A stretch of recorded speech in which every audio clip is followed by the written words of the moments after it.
Bismillahirrahmanirrahim. Assalamualaikum warahmatullahi wabarakatuh. Asyhadu an la ilaha illallah, asyhadu anna Muhammadar Rasulullah. Allahumma sholli ala sayyidina Muhammad wa ala ali sayyidina Muhammad. Kama sholaita ala sayyidina Ibrahim wa ala ali sayyidina Ibrahim bil alamina innaka Hamidum Majid.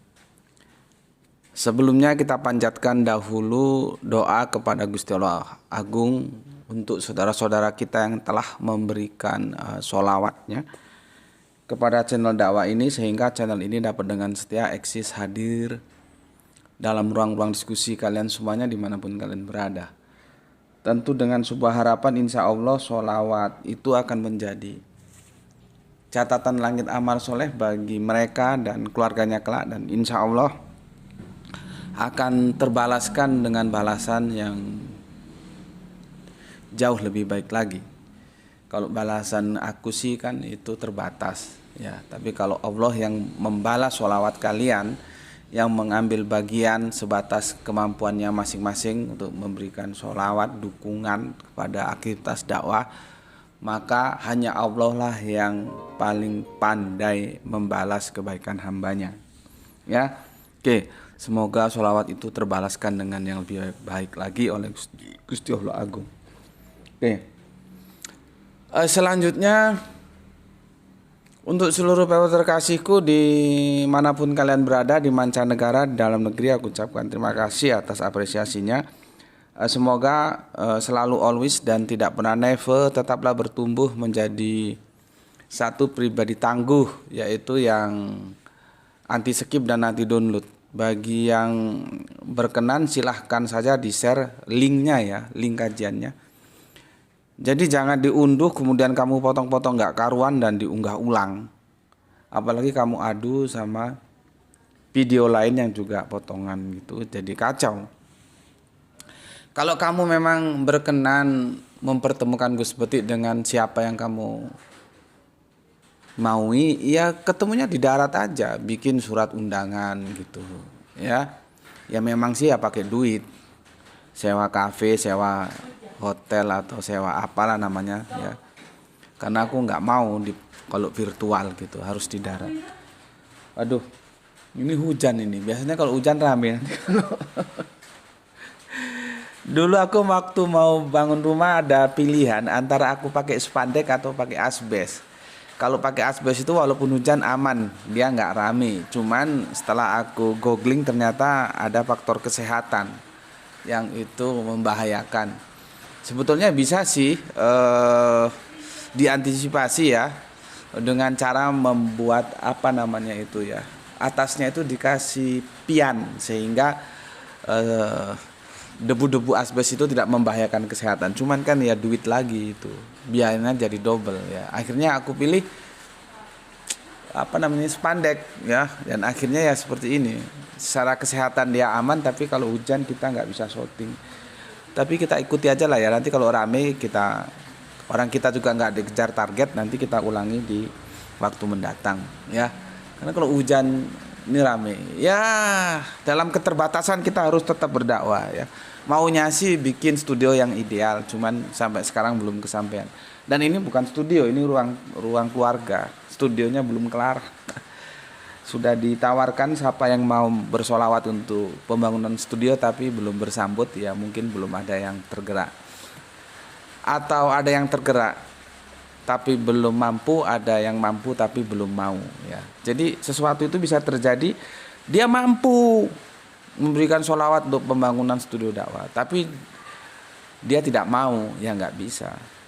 Dia mau untuk memberikan sholawat terhadap pembangunan studio dakwah, tapi dia tidak mampu, ya nggak bisa. Ini ada sekitar, studionya itu rencananya ada 12 kali 6 ya, panjang 12 meter, lebarnya 6 meter gitu, di lantai 2 ya, cuman ya belum terrealisasi. Oke, intermezzo jadi kesana tadi itu. Ya. Ya memang begitu faktanya. Banyak orang jarang memahami bahwa sesuatu yang dimana sebetulnya Allah memberikan kesempatan untuk beramal soleh tetapi tidak dilakukan ya, ya nggak terjadi gitu loh ya. Coba kalau kita lihat sahabat ya, ada Gus Putih itu kalau ngaji dia singular ya, tidak strike ya. Ini yang di TikTok supaya tahu, kalau yang di YouTube tahu sudah. Kadang-kadang berbelok-belok dulu, nggak langsung ke titik poin, tapi itu tetap saja ada nilai keilmuan yang bisa kita ambil. Pada satu saat ada sahabat meninggal ya, dan Kanjeng Nabi nggak tahu, lalu tanya, karena dia biasanya berjamaah dan dia memilih tempat tertentu dari ruang masjid itu supaya tidak mengganggu dan tidak diganggu gitu ya. Lah kok saat itu nggak ada ditanyakan, ya mungkin sakit, terus di mana rumahnya, oh di sana gitu ya, ceritanya didatangi, ternyata meninggal ya, meninggal.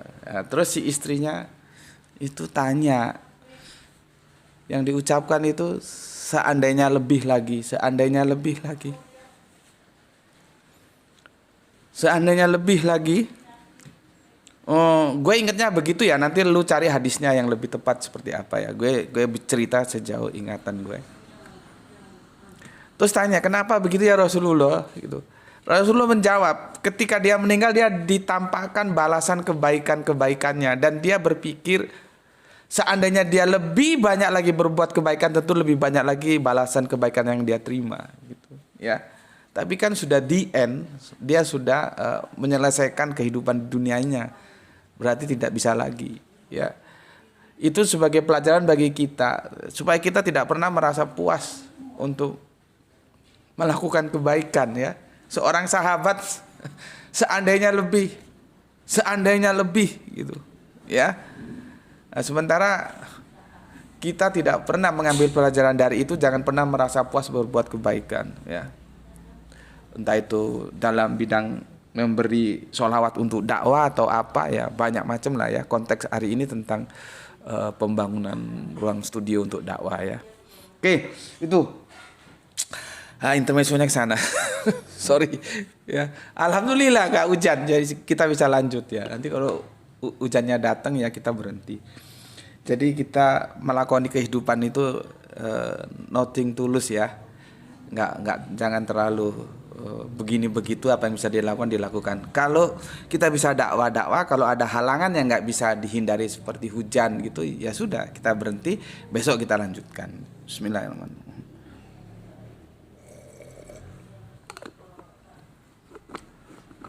Oke. Kemudian untuk seluruh viewer terkasihku di mancanegara, di dalam negeri, aku ucapkan terima kasih atas apresiasinya. Semoga selalu always dan tidak pernah never tetaplah bertumbuh menjadi satu pribadi tangguh yang anti skip dan anti download. Bagi yang berkenan silahkan di share, tapi link kajiannya. Jadi mungkin sholawatmu itu yang kamu bisa, ya nggak apa-apa. Kalau bisamu hanya sekedar membagikan link dakwah, kamu bukan pengusaha yang punya uang miliaran, sehingga dalam hal finansial kamu nggak mungkin bersolawat via finansial ya. Atau kamu bukan siapa-siapa, kamu tidak bisa memberikan kebijakan yang itu mendukung dakwah. Ya apa yang kamu bisa? Oh, aku bisanya hanya membagikan link ini kajian dakwah, ya nggak apa-apa gitu ya. Jadi kita tidak akan diminta pertanggungan jawab melebihi kapasitas yang kita punya ya. Gitu ya. Nah, ini aku ingatkan, tolong video Gus Putih jangan diunduh lalu dipotong-potong dan diunggah ulang ya. Kalau ada yang perlu silakan konfirmasi dulu. Gus Putih bukan sesuatu yang sulit untuk ditemui. Itu di setiap video YouTube Gus Putih, di slide yang warna kuning itu ada nomor WA yang bisa dihubungi ya. Gus, saya perlu video ini. Terus aku tanya keperluannya apa, ini. Terus aku pikirkan, berkontribusi nggak untuk pendidikan, untuk pengetahuan. Kalau oke ya silakan, kalau enggak ya jangan gitu ya. Izin dulu. Oke. Tajuk yang ada saat ini adalah dalam Al-Quran Yesus mencipta ya. Dalam Al-Quran Yesus mencipta. Aku kasih kerangka berpikirnya dulu ya, perisa posisinya dulu sebelum nanti kita masuk ke materi. Kita sudah sepakat, tapi kalau nggak ada yang nggak sepakat ya nggak apa-apa. Sesuatu sosok pribadi yang bisa dikatakan dia sesuatu yang menjadi sesembahan ya, dia harus punya syarat, dia harus mampu mencipta. Ya. Dan dia tidak pernah diciptakan. Ya. Dia yang ada dan selalu ada. Ya. Makanya kalau kalian aku itu kalau malam hari ketika anak-anak istri pada tidur dan aku putar lagu Dialova kalau nggak salah ya. Itu aku bisa benar-benar menjiwai dan merinding ya. Merinding aku bisa. Karena apa? Aku ingin menjadi sesuatu yang kau rindu. Itu maknanya dalam kalau aku ingin menjadi sesuatu yang kau rindu gitu ya.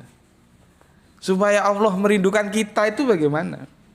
Cuman kan kadang-kadang publik membaca syair itu lepas dari apa yang dimaui oleh si penggubah syair dalam lagu itu. Ya. Jadinya ya jadi lost contact jadinya ya. Kalau aku memahaminya begitu ya. Itu dalam lagu Dialova itu isinya gitu. Oke. Dia bisa dikatakan sesembahan atau kalau kita merujuk nama dalam saudara tua kita sebut YHWH ya atau apa? Ada bilang YHV, ada yang bilang Yahweh ya. Kalau di dalam perspektif Islam disebut Alif Lam Lam Ha ya. Itu syaratnya satu. Yang tidak harus dipenuhi, dia harus mencipta. Gitu loh. Dia harus mencipta. Yang ngapain juga lu itu memuja-muji sesuatu yang bukan pencipta. Dia kagak bisa mencipta, bahkan dia dicipta. Untuk apa? Berarti dia bukan sesembahan. Gitu loh. Ya. Jadi kalau kita diskusi rasionalitas kita maju di kampus ya, ini konsumsinya anak kampus ya. Syarat sesuatu disembah dia harus mampu mencipta. Kalau dia tidak mampu mencipta, dia bukan sesembahan, dia makhluk. Bukan khalik. Itu presupposisinya begitu. Nah, kemarin kita telah membahas tajuk, sebetulnya ini kelanjutan, cuman dia agak sedikit namanya comparative religion, agak sedikit keluar karena berbasis Qur'ani. Makanya kalau kemarin ada teman kafir kita bilang, Gus Beti bahas Bible nggak pede ya bahas Al-Quran gitu. Itu seharusnya otaknya dibalik supaya nggak terbalik gitu loh. Jadi otaknya dia kebalik, dia ngomong gitu, maka dibalik lagi supaya nggak terbalik. Harusnya kerangka berpikirnya Gus Beti bahas Bible aja pede, apalagi bahas Al-Quran. Harusnya begitu. Bukan Gus Beti nggak pede bahas Al-Quran. Karena gue orang Islam kok. Tentunya gue belajar Al-Quran. Kalau belajar Al-Quran itu menjadi kewajiban, kebutuhan wajib. Kalau belajar Bible, perjanjian lama, perjanjian baru itu kan kebutuhan, namanya itu jais. Lu butuh enggak? Kalau lu butuh ya lu belajar, kalau enggak ya enggak. Karena tidak semua orang harus masuk dalam dunia kristologi. Itu pilihan gitu ya. Tetapi kalau dia sudah mengklaim dirinya sebagai Islam, ya dia harus belajar Al-Quran. Sesuatu yang dipelajari dulu itu, sesuatu yang dibaca dulu itu adalah perjanjian terakhir. Baru nanti kalau dia butuh perjanjian baru dan perjanjian lama. Teman-teman TikTok ya, jadi gue membaginya begitu. Kalau saudara Kristen kita membagi kitab menjadi perjanjian lama dan perjanjian baru, dan saudara Yahudi kita tentunya keberatan ya kalau kitabnya disebut perjanjian lama ya. Karena cenderungnya menjadi usang nanti. Ya, aku sekedar mengikuti saja ya. Kalau ada perjanjian lama, Torah dan derivasinya, ada perjanjian baru Injil ya, Matius, Markus, Lukas dan derivasinya, maka ada perjanjian terakhir yaitu apa? Al-Qur'an dan derivasinya. Derivasinya apa? Nanti ada hadis. Ya. Jadi ada perjanjian baru lama, ada perjanjian baru, ada perjanjian terakhir. Lah gue Islam yang terakhir dari dinullah yang ada. Karena perspektif yang gue bangun ya, Dinullah itu ada milata Abraham, Yahudi, Nasrani dan Islam. Gue tegas di sini ngomong ya, semua nabi muslim tapi tidak semua nabi itu Islam. Itu videonya sudah ada, silakan tonton. Jadi tolong di tap-tap ya yang di mana? Yang di TikTok, karena nanti kalau enggak dirungkat kita. Tolong saudaraku dibantu tap-tap ya. Begitu penjelasannya. Ya. Nah, sekarang ini kalau kita baca di Al-Qur'an ya, Yesus itu mencipta. Ya, Yesus itu mencipta. Atau Kanjeng Nabi Isa itu mencipta. Ya. Ada di sebentar. Di Al-Qur'an di surat 3 ya. Quran surat Pak Imran surat 3 ayat 49 ya. Dengan di Quran surat Hidangan Al-Maidah surat 5 ayat 110 ya, surat Al-Maidah Hidangan. Otak lu jangan lu mikir kalau hidangan terus dari langit itu turun rawon, turun sate, turun gulai, pecel, itu goblok we. Nggak begitu memahaminya. Ya, terutama teman-teman yang di TikTok. Otaknya dipakai kalau belajar agama itu. Jangan hanya pokoknya cari ini.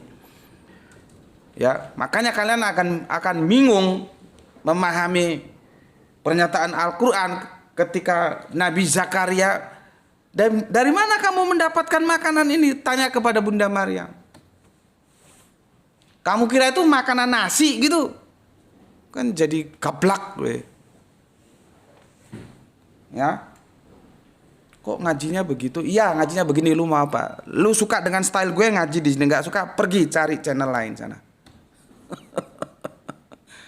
Nggak ada di sini main rayu-merayu, nggak ada. Kita main tegas-tegasan aja. Lu mau pinter, ayo ngaji. Kalau nggak, silakan cari channel lain. Jangan ngaji di gue. Ya. Oke, kita akan bahas di sini. Ya, nanti ini karena ini diskusi lama gue dengan Esra Soru. Lu tanya sama Esra Soru. Konfirmasi. Pada waktu itu belum ada WA, belum ada, masih SMS. Dia tanya ini tentang burung. Ya. Karena sepertinya gue sih dia tanya ya gue jawab aja. Mungkin dia perlu data atau apa gue nggak tahu ya. Dia mau kaitkan dengan Injil Thomas. Ya ingat gue Injil Thomas, dan itu apokrifa. Itu doh, apokrifa. Jadi kalian bisa bayangkan ya, dan itu sudah aku unggah dan itu dicolong sama channel lain tanpa izin. Karena itu produk dari Arimatea. Ketika Arimatea melaksanakan diskusi di Universitas Brawijaya, itu Pak Kahar, dosen dari Institut Injili Indonesia yang ada di Kota Batu itu mengatakan bahwa Injil itu jangan dibandingkan dengan Al-Qur'an, tapi dibandingkan dengan hadis. Itu yang mengatakan beliau loh. Itu dosen Institut Injili Indonesia. Bukan gue, bukan teman kita yang Islam, bukan. Tapi dari saudara Kristen kita, dan kapasitas dan otoritasnya dosen. Mengatakan bahwa Injil itu jangan dibandingkan, dikomparasi dengan Al-Quran, tetapi dengan hadis. Dia bilang begitu. Itu videonya ada ya. Terus aku unggah. Kamu cari di channel YouTube Subandi T. Sukoto, Injil setara dengan hadis atau apa gitu ya, karena udah lama. Itu aku unggah, nggak lama kemudian di-download dengan apa namanya? Dengan channel lain, dan dia unggah juga. Akhirnya powernya banyak di dia daripada di aku gitu. Ya maksudku kalaupun begitu mbok ya izin dulu gitu loh ya. Kan di sana ada jerih payah orang, ada hak orang, ada kreativitas orang yang harus dihargai sebagai, karena aku ini suka seni juga. Karya seni, anggap aja itu karya seni ya. Mengedit atau apalah. Kan itu harus dihargai, bukan lu colong aja terus lu pasang di channel lu kan maling kalau begitu. Ya. Nah, itu dikatakan bahwa Injil itu jangan dikomparasi dengan Al-Qur'an. Itu Pak Kahar yang bilang. Ya, maka kalau kita lihat fenomena bahwa Perjanjian Baru atau Injil mengalami seleksi dan akhirnya, nah ini jadi kemana-mana ini ya, nggak apa-apa ya. Dan akhirnya karena nanti akan merujuk Injil Thomas yang diapokrifakan. Apokrifa kuwi ora oleh diwaca, ora diakoni ngono lho. Ya. Ngerti? Tolong bantu tap-tap ya. Bantu tap-tap yang di TikTok ya. Bantu tap-tap biar enggak rungkat. Ya. Ada proses seleksi, akhirnya yang terseleksikan 4 Injil, Matius, Markus, Lukas, Yohanes. Maka sebetulnya Injil itu kan banyak, ada 10, 12 atau bahkan lebih. Ada Injil Maria Magdalena, ada banyak Injil itu kan, cuman yang diterima 4 itu. Ketika ada proses seleksi, salah satu yang nggak lulus seleksi itu Injil Thomas. Substansinya sama di sini, mencipta, dan itu terkait dengan burung. Gitu loh. Ya, nah, aku nggak tahu Mas Esra mungkin mau mengkonfirmasi itu atau apa, karena aku orangnya terbuka. Dia tanya ya aku kalau ngerti ya tak jawab, nggak ngerti ya nggak. Aku bilang nggak ngerti atau PR gitu aja dulu. Jadi ini sudah diskusi lamaku ya, cuman baru kali ini ketika aku satu tarikan napas, satu fase ketika aku mengatakan Yesus itu diciptakan, bukan pencipta. Gitu loh. Kalau mau bantah pernyataanku, bantah pakai Bible, karena aku mengatakan Yesus diciptakan itu juga pakai Bible. Jangan pakai pokoknya, jangan pakai katanya, pakai dongeng lagi, ribet nanti. Itu loh, ya. Ya, mohon dipersori ya, angin ya beginilah. Ya. Nah, karena ada proses seleksi antara kanon ya dan apokrifa sama dengan hadis. Hadis itu ada proses seleksi. Kalau kita di pondok pesantren namanya mustolah hadis. Nah, di situ terjadi kerelativitas. Jadi relatif hadis itu. Bagi apa? Bagiku satu hadis diterima, nanti bagi temanku ditolak. Enggak apa-apa. Begitu juga sebaliknya, ada hadis dia terima, bagi aku karena relatif dia. Kalau di pondok pesantren terjadi mustolah hadis, ada seleksi. Kalau Al-Qur'an enggak. Al-Qur'an ya sudah begitu, itu apa adanya, itu ya itu. Enggak ada Al-Qur'an sohi, enggak sohi, enggak ada. Al-Qur'an itu ya sohi. Itu loh. Nah, dari apa ya, katakan fenomena ini ya, maka Pak Kahar itu yang ya benar kalau mengatakan bahwa Injil itu setara dengan hadis, karena dia melalui proses seleksi. Nanti ada yang apokrifa, kalau kita bilang doib, ada yang sohi, gitulah kira-kira ya. Sohi itu apa? Matius, Markus, Lukas, Yohanes ya, gitu. Nah, ini nanti konfirmasinya ke Injil yang tidak sohi ya, yang apokrifa itu. Nah, masalahnya kan siapa yang menentukan apokrifa dan apa parameternya? Itu nanti debatable lagi. Disitulah terjadi relativitas gitu ya. Oke, ini perlu aku jelaskan karena nanti akan menjadi sebuah pertanyaan yang paling urgent itu, bagaimana hebatnya orang Islam. Bagaimana hebatnya Al-Quran. Meskipun Al-Quran mengatakan Yesus atau kanjeng Nabi Isa mencipta tapi tidak pernah sedetik pun, ya, karena itu suatu kejahatan, suatu kejijikan, namanya syirik, ya, melakukan apoteosis atau deifikasi, menjadikan Allah yang bukan Allah, walaupun itu Yesus, gitu loh. Terus gimana? Tadi kan presupposisinya yang mencipta itu adalah Dia yang bisa dijadikan sesembahan sebagai syarat. Lah ini Yesus bisa mencipta, tapi kok nggak jadi sesembahan ya bagi orang Islam? Nah, di situ menariknya, ya. Di situ menariknya. Bismillahirrahmanirrahim.